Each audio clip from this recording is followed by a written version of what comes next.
My name is Modesta Mahiga. This is Modesta.Africa TV, and I have decided in this series to address something that seems a little left, but it is exactly on point for what we need as African leaders to be globally competitive, and that's our identity. Many a times we have picked up identities from childhood that we bring to the world of work that don't serve us well.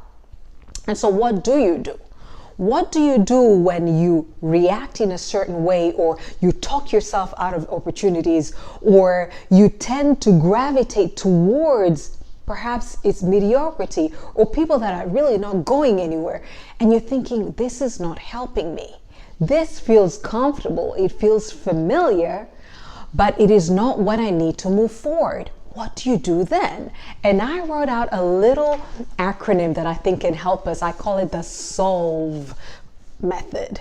So S stands for stop, O is observe, L list, V verbalize, and E explore. I'll go over each. When you notice yourself reacting in a certain way that you're thinking, I don't even know where that came from. I don't know why I reacted so strongly. I don't know why I seem to be so cautious and fearful and like I'm trying to talk myself out of this. I don't know why I keep repeating the same old patterns over and over again. Stop. Stop and make the time to interrogate them. Like, where is this coming from? Because not only is it there when you're triggered, you're carrying it daily. You're making daily decisions, daily thoughts, daily words that you speak out, daily actions that after a long time becomes your lifestyle. You may have the same opportunities as everybody else, but you're using them differently. What happened? You didn't stop to interrogate some of the thoughts that we had, some of the truths.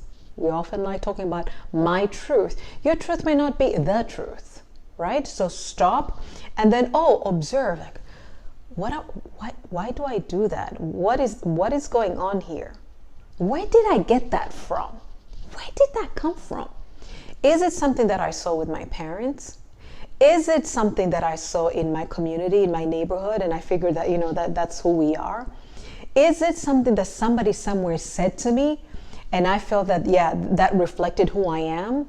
I recently had a conversation with somebody who says nothing good happens to me. Like, no matter what, this is the story of my life. And the more she said that, she expected that, she saw that, and she thought she was just cursed. But it was a fact to her that she had believed and now kept on agreeing with and living out. Then list, right? Write a list of the things that you're observing about yourself, even of the self-talk, because you will actually hear there is a voice. You are actually saying things to yourself. So what are you saying? Like that would never happen. I would never get that promotion. Or, business like mine just started out and there are all these other, multinational organizations coming in. Like, why would somebody give, business to somebody like me? Or are you saying, I should be grateful, at least I have a job, who am I to ask for a raise? Hey, hello, who are you not to? So think about it. They're actually things you do say to yourself. List them down. When you notice that, look, I am going around the same mountain, gravitating around the same things. And then verbalize.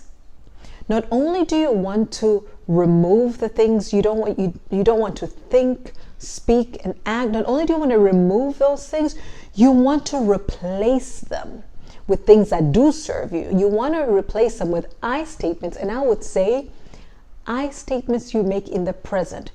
I am. Mention that thing that you want to be.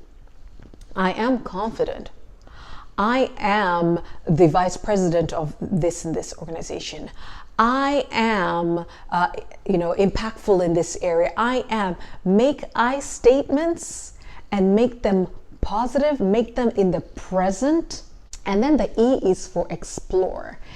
Explore other options. Explore, for instance, I have recently gotten a parental coaching because I am noticing a response in myself to my children that I'm thinking, where does that come from? Did that warrant that? Or why is that my approach? Whether it is overly appeasing in one area or overly critical in another area.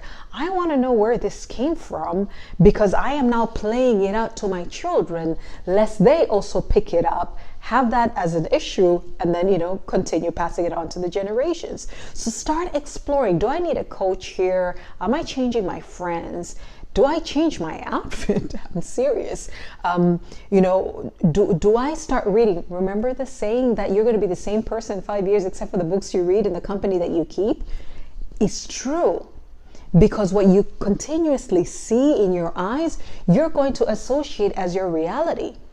So explore other options of responses when people say things. And doing this is going to be the difference between whether you will succeed no matter how many times you fall, or you'll continue to struggle in your work and in your life.